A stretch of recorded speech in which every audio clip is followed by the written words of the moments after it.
Tis Final Word Cricket Podcast, Adam Collins and Daniel Norcross. Before tearing into segment 2, Odin Mortgage and Tax. Odin are the guys you go to, Daniel, if you're an Aussie living abroad and you need to have people take care of your mortgage and tax arrangements. You know a lot of Aussies who've lived over here for many years who oftentimes find themselves in the rather precarious situation of trying to manage finances in two separate countries. That must be quite tricky, I would have imagined. Especially because Australia is a very expensive country to be in.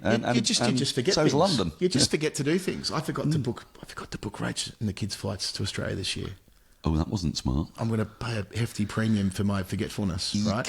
Yeah. And you wouldn't want to make a similar administrative mistake as that on your if you have an interest in a mortgage in Australia, if you're an Aussie, or if you have to sort out tax returns in both countries. So free mortgage consultation, $300 for the tax consultation, money well spent. There are links in the show notes. That takes you to a final word page. Click through from there. It's an investment in your sanity. If you are, they've worked with 2,000 Aussies in 40 countries. It's not just an England story, all around the world. Daniel, yes, Test match, yes, Zimbabwe, Bangladesh. I said earlier that this is like the perfect time to be playing a Test match. If you are, if you find yourself, I'm taken by this window, this April-May window, to do more than just the IPL. And I admire the fact that nearing stumps on day 2, we've got this second Test match at the moment at Chattergram. Lisa needs braces. We've got the Zimbabwe 227 all out. Bearing in mind, Zimbabwe won last week. Only their 5th win away from home in Test history. I didn't know that. Their first win in 11 starts. And a team that has got 11 Test matches this year. And they're playing here in, less than a month. How exciting. Less than a month. So Zim are doing things that I think are quite commendable in Test cricket. They are. It was a notable Test match because it was bloody exciting. 3-wicket win. A couple of things that instantly shoot out to me. Oh, you're going to do what Jeff did last week. Be careful here. Jeff's done your guys. Well, I was going to say Ben Curran. Oh no, you could do Ben Curran. I was thinking about your Bangladeshi tailenders. Well, I'll briefly just a brief nod in a moment. But Ben, who in the sweepstake picked up Ben Curran potentially to have the most Test runs of anybody in that family? Yeah, I suppose having made 40-odd and 60-odd last week. And he's played a couple of Test matches before. He has. Tom Curran didn't play very many Test matches. Zimmer playing 11 this year. You'd assume he's got himself... He could play quite a few of them. Opening for a lot of them. Yeah. I don't think Slam and Sammy Curran's playing Test cricket anytime soon. Tom Curran's basically stopped playing red ball. He played a game last year. He did. Somerset excellent as well. Very important. No, he played 2. Sorry, he played one down at Somerset and one at the Oval and bowled well there. But it does feel as though Tom Curran's red ball story is largely done for now, at least. So, yeah, Ben Curran could be the man. Could be, couldn't he? Interesting. And you did allude to it. There's no one quite like Nahid Rana, the man who had 19 consecutive naught not outs, breaking the world record in first-class cricket, beating Mark Robinson, who got 12 consecutive noughts or not outs. Well, he'd ended this really incredible thing where he scored 11 runs, 11 of his 13 Test runs, bearing in mind in his entire career he's only ever scored more than one once. He got 11 of his 13 Test runs in 3 scoring shots against the best bowler in the world, Jasprit Bumrah. I watched all of it. It's very exciting. There's a big hoik over Deepmead wicket I'll never forget, and at a thick edge down to third.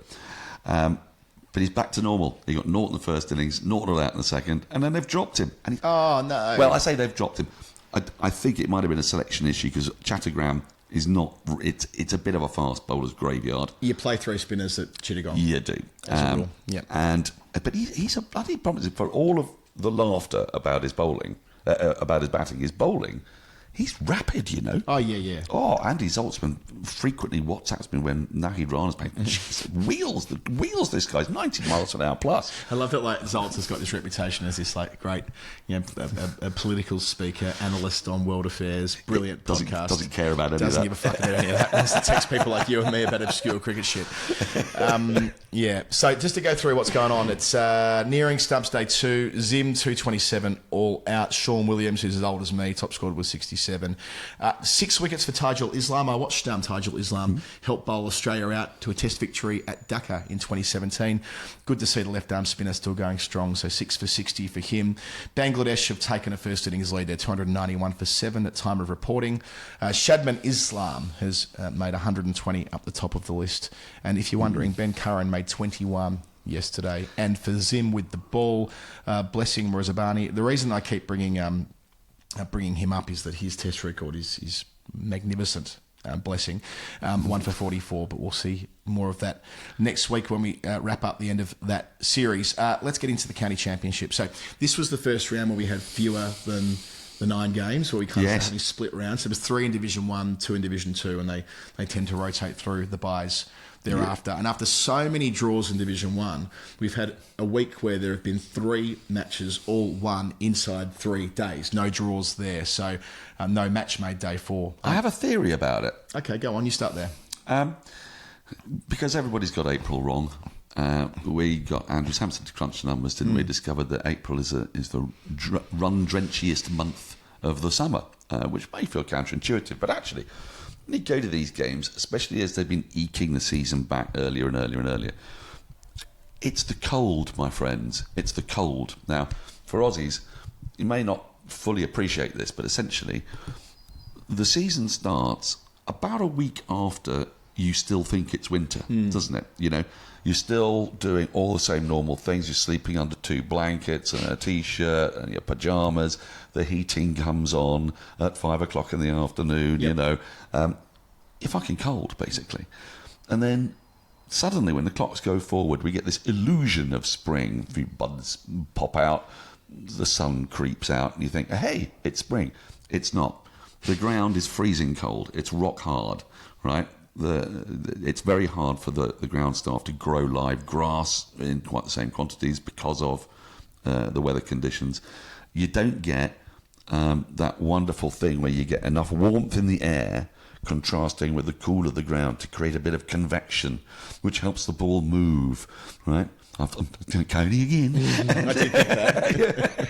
Here he is, JVC. A regular appearance on the final word.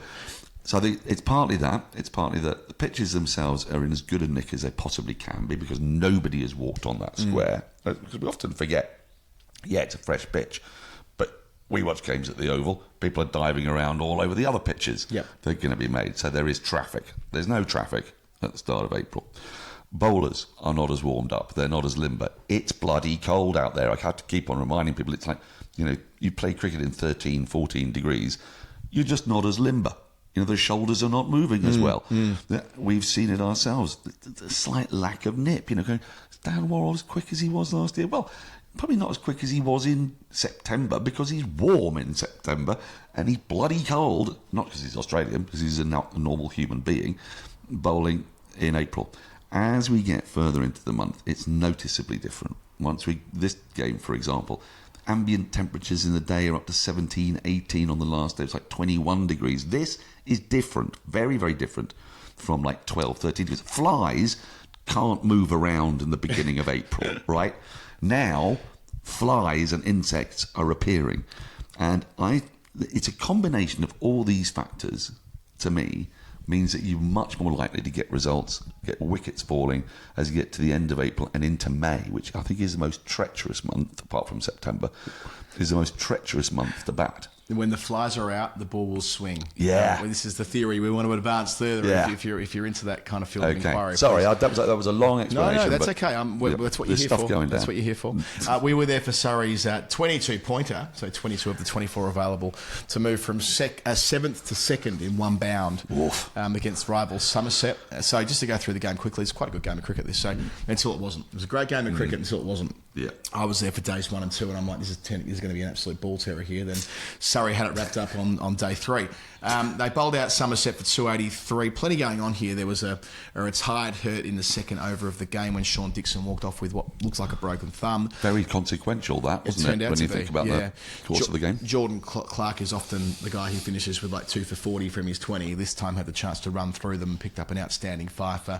There was some great Gregory hitting towards the end of play to push them up above the batting points. so there was a collapse or two in there. So there was a Colin Cowdrey moment when Dixon came out to bat. Down the balcony. Came out to bat, and he was in such pain that as he was defending Dan Lawrence, who is not express pace, 50 miles an hour, every time he played the ball, his hand would come off the bat. So mercifully, he didn't really have to face the quicker bowlers. But it was.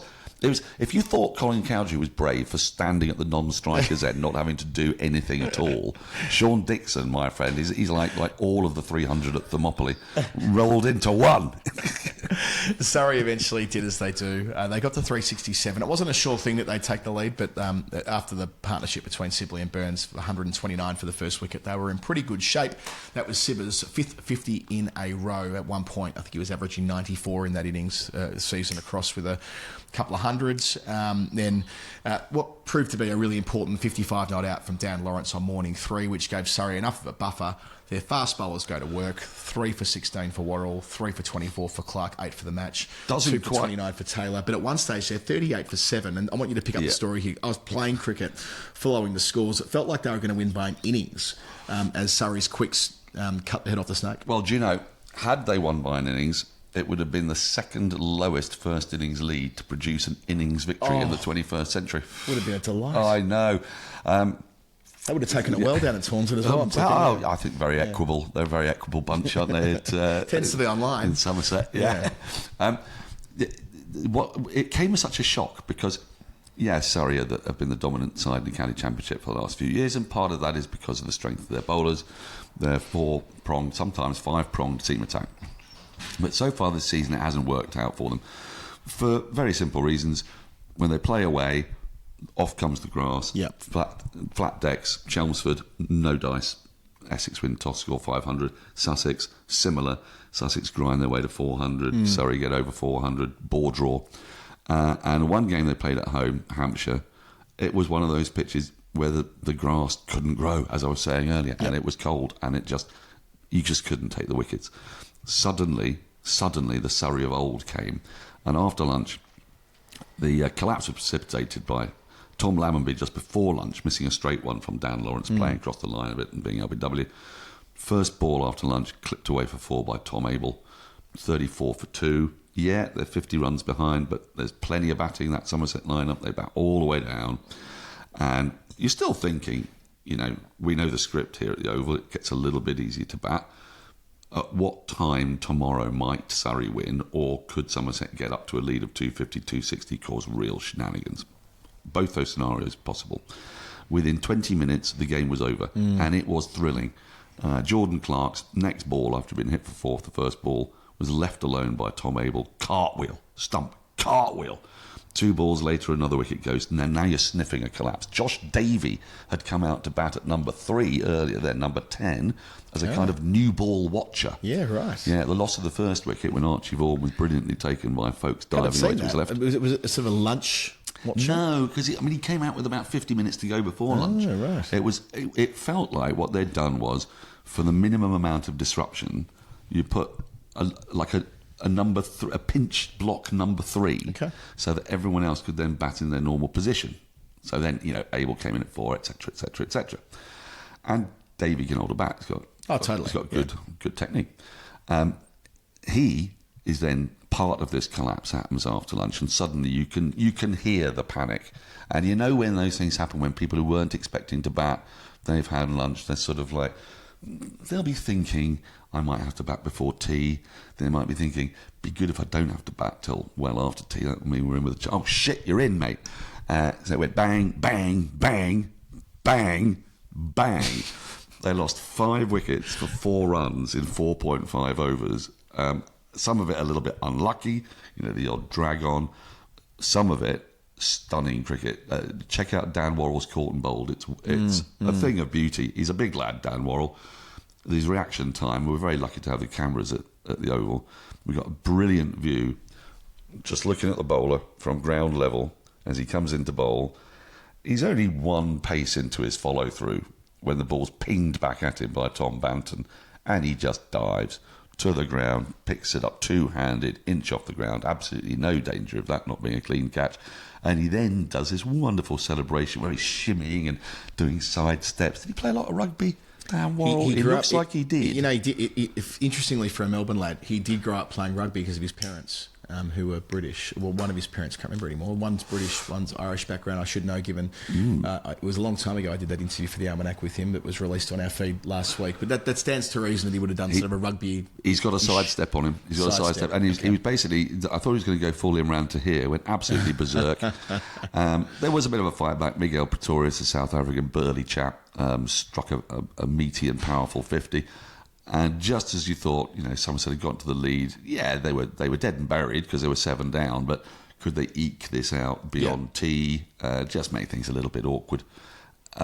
Ben Folkes won to catch. Oh, and your lovely commentary of it as well. It's very rare that you on Surrey Stream go fully into sort of 5th gear, but it warranted it. It was an amazing catch. You needed the guttural Norcross. Well, I mean, partly it comes out of you because you go, what the hell is that? Yeah, as a rule, you drive in 3rd and 4th gear, but you went up a notch for that. So that meant that Surrey were only chasing 30-something. They lost Sibley, annoyingly, from a statistical perspective, given his numbers have been so magnificent. Tell you the other annoyance. And Pope, who had double failure for that game. Let me just, very briefly on that, what I think is sad about that dismissal is, look, in the first innings, he got one that jagged back a little bit, dragged it on. And this is at the Oval where he's got such fabulous numbers. Yep. He came out with Surrey only needing like 13, 14 to win. Trapped LBW playing across the line for second or third ball, something like that. The problem is Jamie Smith then walked out. Right, yeah. And in 5 balls demonstrated what an extraordinarily good player he is. It was playing it with a stick of rhubarb. Just a couple of steps down, ping, ping, ping. Thanks very much. Let's go home. And the way he played on day 2 as well, Jamie Smith for 60 odd.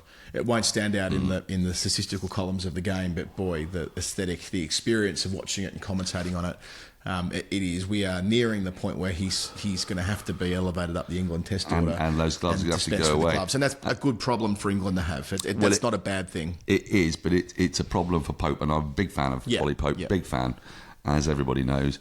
But the problem is, if you're a selector and you're watching, he's facing the exact same bowlers in the exact same conditions as Jamie Smith, who's coming in straight after him. When he gets a double failure, Jamie Smith's basically facing the balls that Ollie Pope didn't face. And if you're looking at that and you're thinking, actually, we want Jamie Smith to play as a batter. If he plays as a batter, they've got to find a keeper. Unless Ollie Pope's that keeper, which would be an odd choice. He's done it before, but it would be an odd choice, and they swap roles. Then someone has to come in, and the person that they have to come in for would be Ollie Pope. So, that's going to be a source of some concern, especially with the excitement over Jacob Bethel and some excitement over James Rue as well. So that you say it's a nice problem to have. It is. It's not a nice problem to have if you're Ollie Pope. Indeed.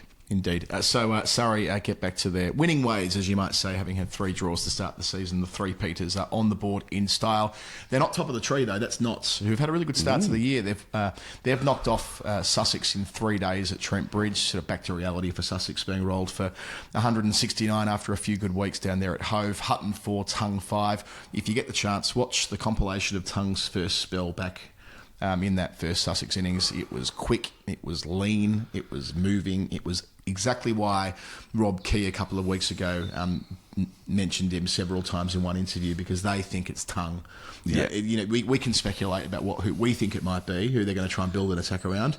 They clearly think it's Tongue. And watching that, you're reminded of how he burst onto the scene a couple of years ago, consistently bowling upwards of 90 mile an hour, genuinely does move the ball, and looks even more, I guess, like, this is what a central contract does, right? He looks more bulked up. He looks more, and having experienced a number of injuries, he feels like he's right at the peak of his physical powers at the moment. He's also a very thinking cricketer, and he's hard on himself. So in the first games he played, he picked up some wickets because he's quick. So he's got a point of difference, but he was not happy with his bowling, and he said so publicly after. He said, I felt really rusty. I didn't feel like I was in rhythm, because he's not really bowled a great deal. Yep. He's clearly coming into it, and he's exciting. England don't have Mark Wood for the entirety of the summer. They don't have Ollie Stone pretty much, it looks like, with his injuries. So there's going to be a question mark over how England line up against India and how they want to, because it's a series they've got to win. So this isn't all preparation for the Ashes. They're playing home games. Sam Cook's been rested. So I mean, I know they're not that interested in the World Test Championship, but it'll be the first England's series rather, or this new World Test Championship cycle. And it's a 5-test series against India, who are a very strong side. So are they going to look to prepare sort of nibbly English wickets and go the Sam Cooke route, or are they going to try to use pace, even though a lot of their pace bowling stocks are depleted? Is Jofra Archer, who is incidentally coming into some very nice rhythm in the IPL. Ben Jones will no doubt talk to you about that. Might he get a run out in the red ball stuff this year?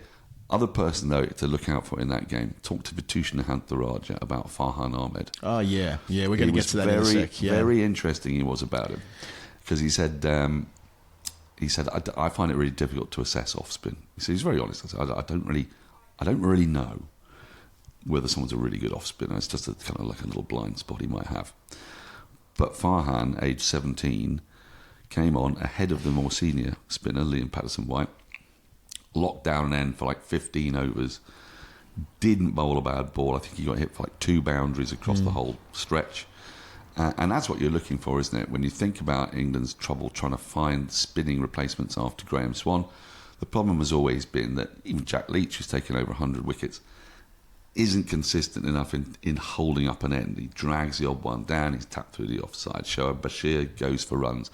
Don Bess, famously, in that series, he bowled 35 full tosses in the series. In India, yeah. So it just wasn't able to maintain that control. Farhan, at 17 years old, Vish was rhapsodising, said, just thought it was fantastic. We'll come to the wider story with him in just a moment, just rattling through how the game played out. So after bowling out Sussex for 169, Nottinghamshire made 300. Haseeb, 85, captaining is something that's agreeing with Haseeb Ahmed at the moment.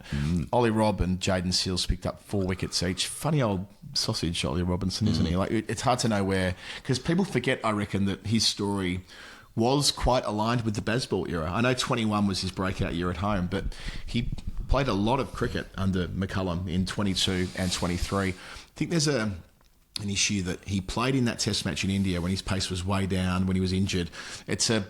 And I think the reason, this is pure pop psychology here, I think the reason he would have rolled himself out to bowl that day injured was that he knew there was a perception that he'd broken down in test matches before and wanted to offset those perceptions. Well, fitness had been raised, hadn't it? But he was a leaner bowler by then. He was a bigger, chunkier lad before.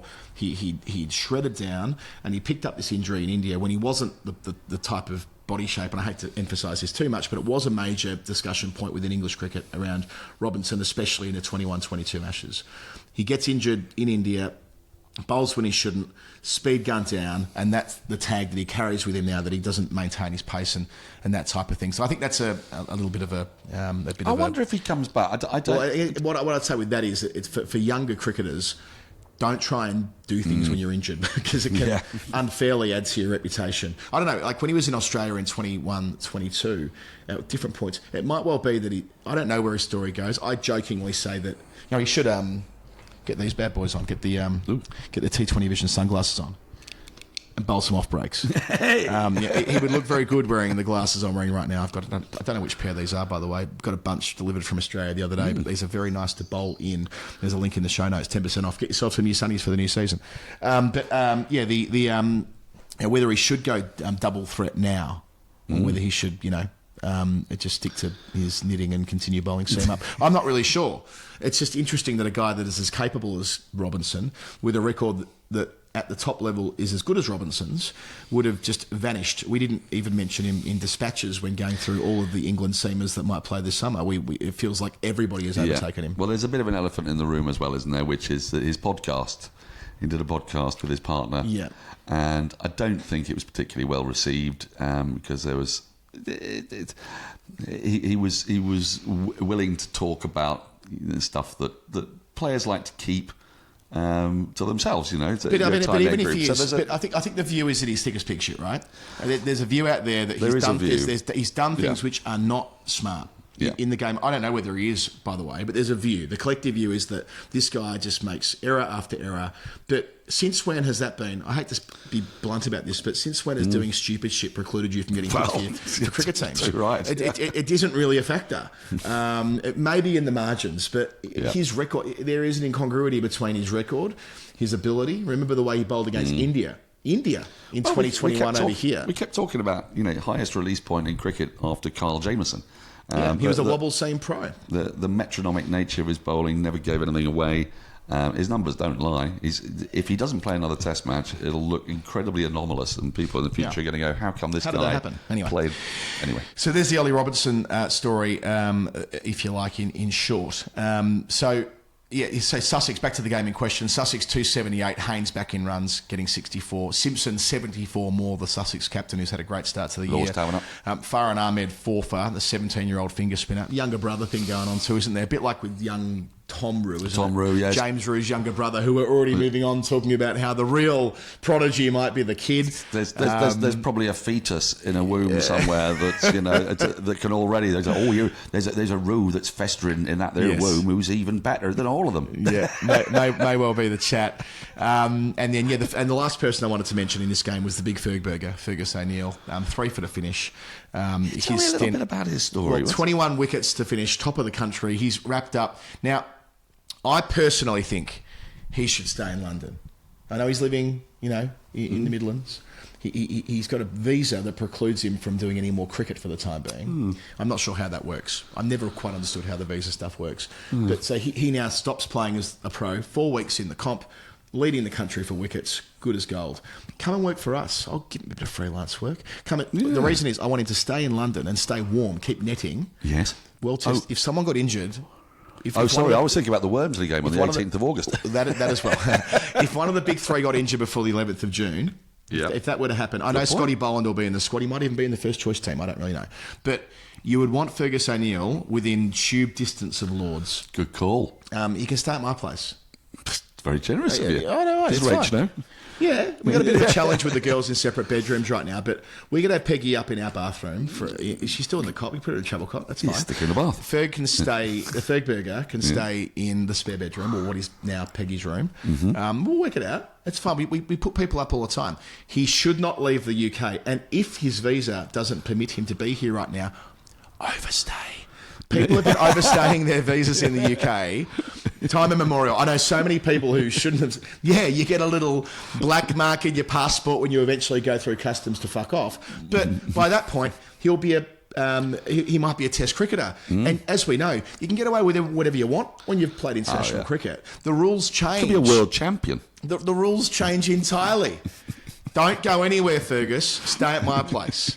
We'll get you some work. Seriously, what's a bit of freelance work? You can do story time. Yeah, I'd love that. We had Cam host story time the other week. Oh, yeah. In other words, we're younger guys doing it. Yeah. I'm just saying, don't go anywhere. No, I like it. That's a great plan. Fergus O'Neill. He's taken his first class wickets. He's taking them at 20. 24. He's the future. They chased it, 1 down, 148 for 1. Hasiba Mead 62. Ben Duckett, England's own, made 59, not out. He took a screamer earlier in the match. So they are in second. They're in top spot with their second win, 10 ahead of Surrey. And the other game in Division 1 to quickly wrap this up. Durham dispatched Worcestershire for their first win of the season. A pretty wild game at New Road where Worcestershire made 162. Jake Ball still getting around in his third club now. Picked up 5. He's on loan there for about 10 days or something. Yeah, that's right. He's because I saw his last game for Notts a couple of years ago at the Oval, and we thought that might be it. Then he ended up at Somerset. Now he's over. So was Potts rested by England? Yeah. So I took it as assumed that he was left. Yeah, I think so, because poor old Durham have got quite a lot of bowling resources injured. Of course, Bryden Cars and Mark Wood.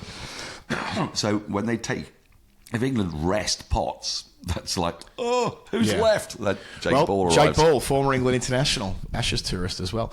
But Durham were rolled for 136, so it's game on for Worcester at that point. But I'm afraid to say they were rock and rolled for 81.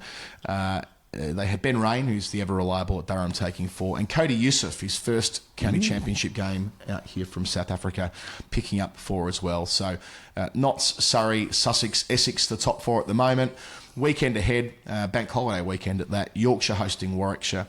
Hampshire have got Durham. Somerset have got Essex going to Taunton. Big game for Somerset, that? It's increasingly... Very big game. For lots of... Well, they're down in... what are they? They're in second bottom Somerset. So that yes, there will be a lot of anger if they can't arrest their slide. I'm trying to remember. Have they ever won the county championship? No, they've not actually. Oh no, they're one of 3 clubs not to have won the. That's right. They've never won the county championship. I don't do this anymore. Every time I do the Somerset stuff, my life's a fucking living hell on social media. Notts and Surrey both have a week off, the 2 teams at the top. We're going to take our second break because we've got to talk about Division 2 and some other stuff as well. Then we'll get Ben Jones on. This is the Final Word Cricket Podcast, Season 18, Episode 9. Adam Collins and Daniel Norcross with you. We're talking County Championship. Let's go to Division 2. Leicestershire have won a thriller. They're top of the table. At Bristol this was. Bit to get into here.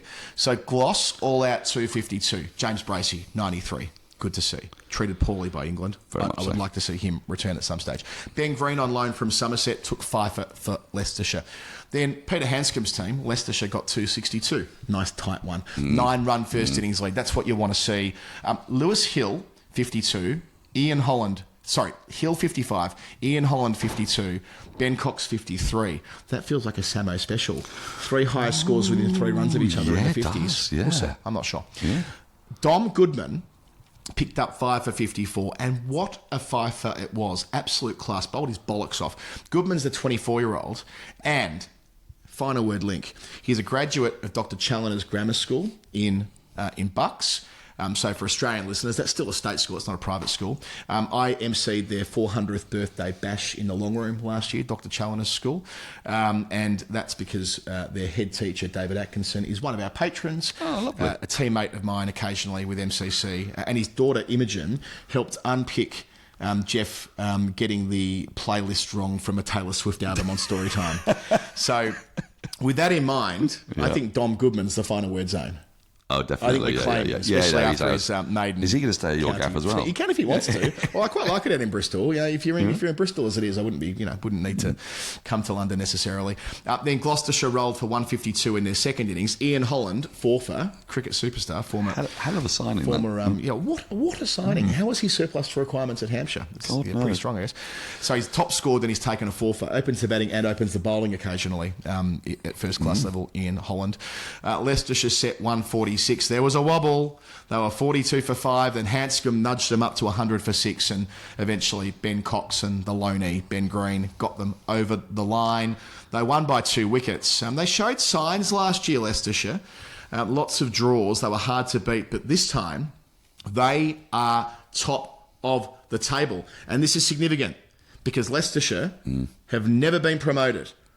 I discovered this today. It's amazing. So they've lived in Division 2 since 2003. That's extraordinary. And they've always been over 8,000 days. Leicestershire have been in Division 2. Now, to put that into a wider context for our Australian listeners, they were last in Division 1 a full year before Essendon won their last final, September 2003. It's about 4 popes ago as well, I'm pretty sure now. Yeah. Not to make light of the Pope passing away last week. 22 years. I mean, if you were a Leicestershire fan aged 29, you would probably have no recollection of them playing in the top flight. Never have had a chance to win the county championship in your lifetime. And put it into further context, recent context, it was only 4 or 5 years ago that the lovely commentator Richard Ray burst into tears on air when finally, after commentating every ball of their games forever, it seems, but he'd gone about, 2 years and 9-10 months without a win. That was in, I think they broke the spell in 2016 when they had a long drought, the Foxes. Was it? Yeah. And I remember his emotion when finally and that was just to win a game, right? Oh, no, that's right. They had another long spell when they knocked off 400 on at Yorkshire on the final day, didn't they? And it was their first win for an eon. Something like that. When Peter Hanscom made 100 at Yorkshire a couple of years ago, which kind of got them into this group. I think that might have been the start of last year. So, there is something going on down there at Grace Road. Sean Jarvis with the chief. I like Sean Jarvis, a thoughtful chief executive. Yeah. They're trying to do what they can with the resources that they've got. As we say, we can dare to dream. Leicestershire Division. If the Foxes make Division 1 next year, I'm going to take out a membership Yeah. I'll take out a membership and we will ride them all the way Leicestershire into and Kent. Division 1. I want Adam Hollyoake back. But Kent yo-yo. Kent's not as, I know, but it's for Adam Hollyoake. I want Adam Hollyoake up my Surrey connections. And Leicestershire. Leicestershire are the team that I look out for their results more than most. So Derbyshire and Middlesex played out the only draw of the round, as it turns out. Derbyshire 472. Noteworthy because Martin Anderson, who moved to Derbyshire from Middlesex, playing against his old county, made 107. Remains a promising all-rounder for mine. David Lloyd made 93. Middlesex 315 in reply.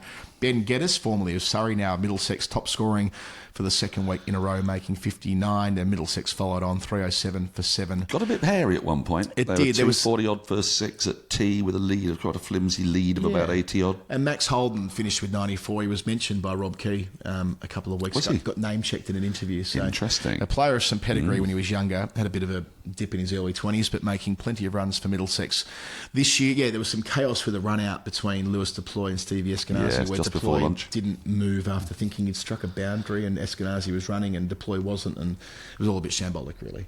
I think it was Deploy's fault. I don't think Eskenazi did anything wrong by running when the ball hadn't made the rope. No, I heard some consternation on the radio. It was, yes.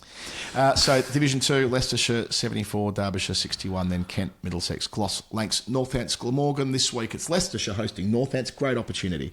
So Peter Hanscom, they are hosting Northants, who are towards the bottom of the ladder. Darren Lehman's side that he's coaching. Middlesex have got Kent and Lancs have got Gloucestershire. I don't think Jimmy's back. Jimmy Anderson, I don't think he's close though, isn't he? He's close, yes. He is. Worth It was keeping an eye on supposed that. to be May, which it technically will be by then, but will he be back?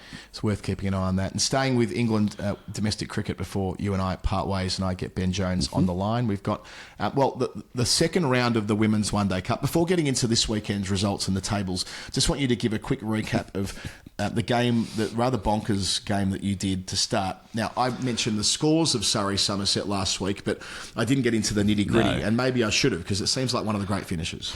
It was absolutely remarkable game of cricket. The sadness of it was that it was played on a very cold, miserly day in front of about 40 people at Beckenham. But those who were lucky enough to be there will never forget it.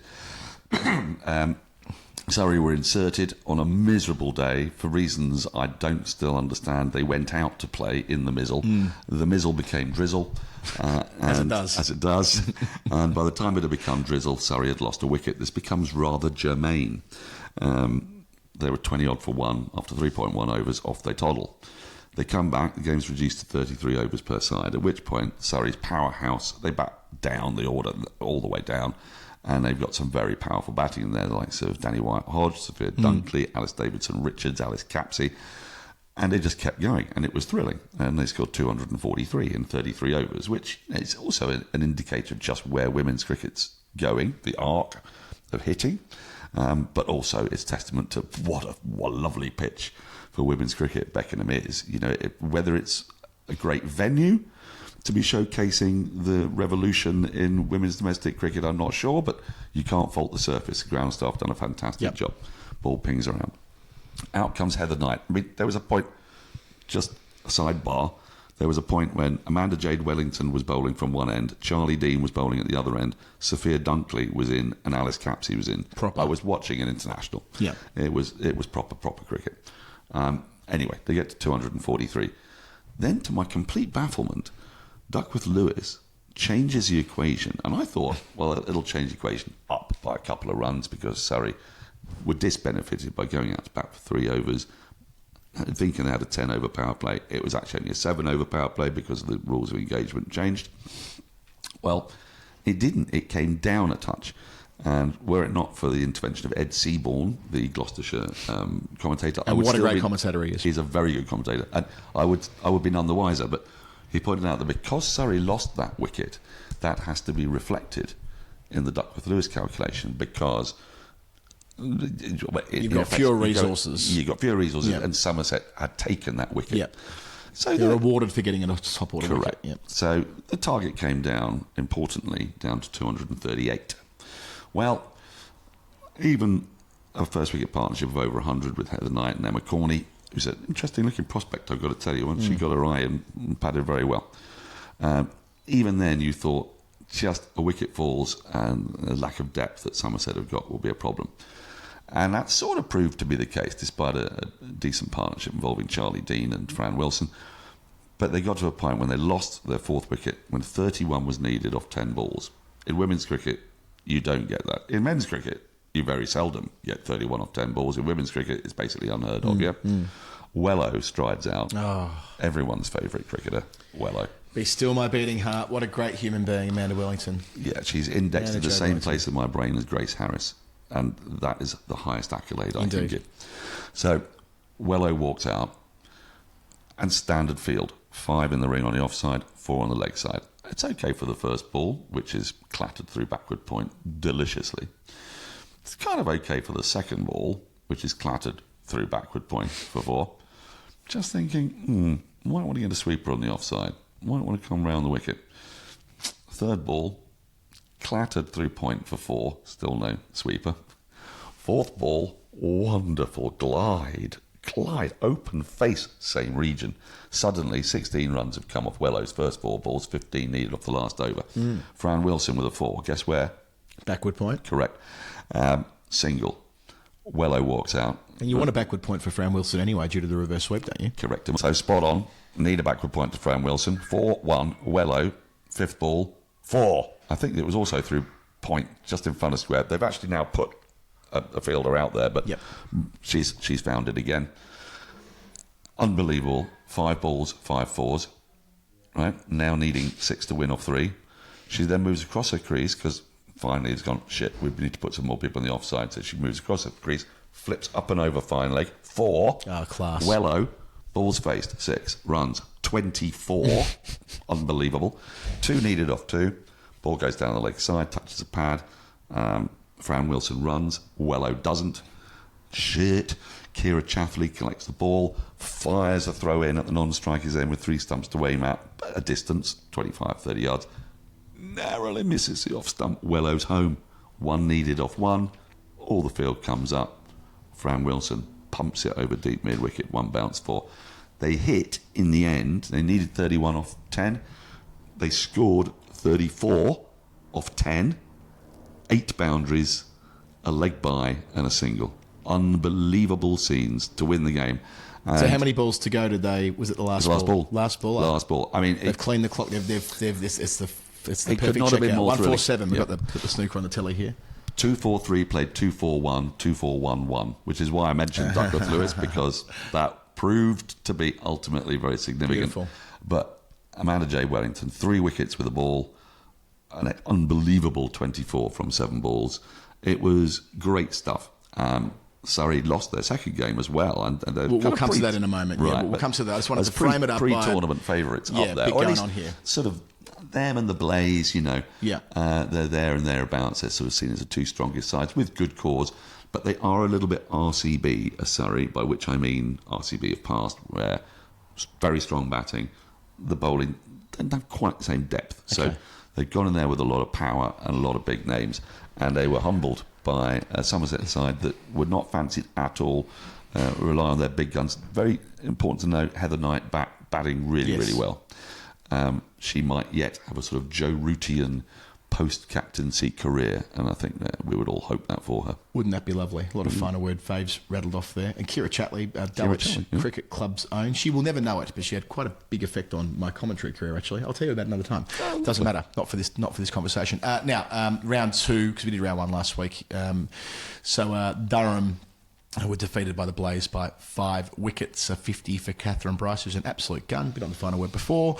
Warwickshire thrashed Essex by 108 runs after a century from Emily Arlett, who was and an amazing one at that, wasn't mostly known for her fast bowling. So because I think weren't Warwickshire something preposterous like 42 for 5 or something at one point. So to get them up to 289.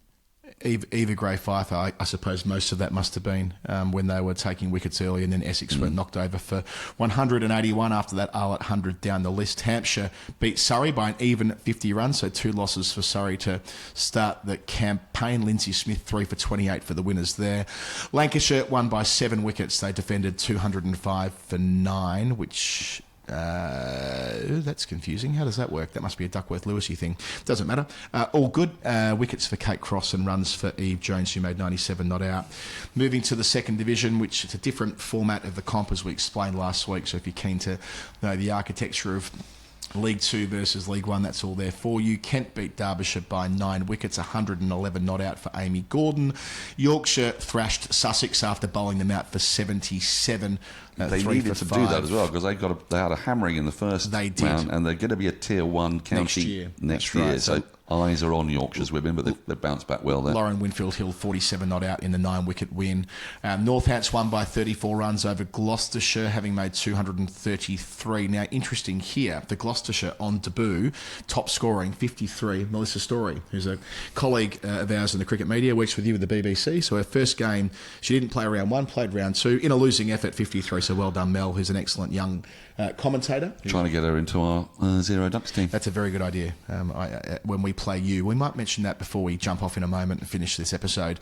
Middlesex won a tight one against Glamorgan, 289, played 278 for 9. Finty Truslow's got one of the best names in cricket. Oh, that's cheap. Top scores for Middlesex, and a huge 100 for Emma Jones, 147 not chasing from 101, which suggests she was there all the way to the end, and they still lost. Well, so, she's out there on loan, isn't she? From Surrey, a losing effort, 147 not, and Worcestershire defeated Leicestershire by 63 runs with Claire Boycott top scoring with 75. I don't know whether there's a relation there. It would be most interesting if there was. If she were related, I'm pretty sure we would know about it by now. Isn't it lovely that a Boycott and an Arlott have both got a mention today? Very good in terms of where the teams are at. In Division 1 or League 1, Lancashire, Warwickshire, Hampshire, the Blaze, Durham, Somerset have won games. Surrey and Essex have not. And in the second flight, it's Worcestershire, Middlesex, Northants and Glamorgan, who are the top 4 so far. There's also a women's try series that's just started in Sri Lanka. So that's Sri Lanka, India, South Africa. India won the first game in Colombo. They thrashed the hosts. They bowled them out for 147. But that'll play out across the next couple of weeks in Sri Lanka. Before we go to Ben Jones, a quick parting mention. 18th of August will be our match between your other podcast, Zero Ducks Given, and The Final Word. Tickets are on sale through the Taverners at the moment in the show notes. We're both furiously recruiting our teams at the moment. There'll be listeners involved, there'll be professionals involved, there'll be some celebrities involved, but more importantly, we have the chance to raise a shitload of money for the Taverners, and what an absolute delight that we've been gifted, Wormsley. So it's Monday the 18th of August. Book the day off work if you're in the UK. It's going to be It's actually going to be very special. Without wanting to go too earnest. Yeah, it's quite nice that we've been doing this renegade bullshit for over a decade. You and me and others like it. Now we're being asked to play, invited to play at one of the best grounds in the world. It's not bad, is it? It's not bad. And we've already recruited Roberta Moretti, the former Brazil captain. So she's our overseas. She's out proing, She's out proing Shepperton. Yes, that's right. In the Surrey comp. So good for her. We'll see her soon. So she'll be putting us through our paces. I'm expecting her to run training. I might try and get Lara Cardoso, her to play for protege. us. She was proing last year and made hundreds in first team men's cricket as the next great big thing of Brazilian cricket. She was making it with the bat, was she? Because last year, with the ball. Yeah, we've seen her win games in the Fairbreak a couple of years ago. So that's all ahead of us on the 18th of August. So don't forget to buy your tickets. 90 quid for the marquee, which is a steal. The marquee's never 90 quid. No. Never, ever 90 quid. So get in on that. That's food, that's booze, that's food, cricket. Booze, all that kind of gear. Entertainment. Food and booze. And then 20 quid for the sitting on the balcony. Not on the balcony, which I think we're commentating, aren't we? Yes. Now we've got a multitude of final word scorers. You, me, Jeff, hopefully Melissa Story. Yeah. Toby will do a bit. Stephen Finn. So that'll be fun as we're commentating our own game. There is, we've got 2 first-class scorers who are scoring the game. We're all over it. We're absolutely all over it, so be part of it. And can I just say, if you're not familiar with Wormsley and you try to work out how to get there, just listen to me, because one of the people that was a Zero Ducks listener said, "Sorry, mate, I can't make it. It's 4.5 hours from where I live in London." I said, "What do you mean?" And he showed me the routes, and no, Google's got that wrong. You take the train from Marylebone to High Wycombe. It takes half an hour. 12 quid cab. 14 quid if you're unlucky. And it takes about a quarter of an hour from the station And all of the cab drivers and all of the Uber drivers around that area, all you need to say is Wormsley, and they all know because they're constantly ferrying people from High Wycombe Station to Wormsley through the course of the summer. Daniel, it's been brilliant doing this with you again. I don't think we've done a weekly together for ages. Underneath the portrait of Douglas Jardine on your South London sofa, we will hear from you again on Storytime. I don't know when we'll drop that out, but we're going to record it later today, and that'll be coming up soon. Fun. Huzzah. A pleasure, as always. Stand by. Stay just right there. I'll be back in a moment with Ben Jones to talk about the 6 balls, the 6 talking points of the last week of the IPL. I have a fairly good idea what might be number 1.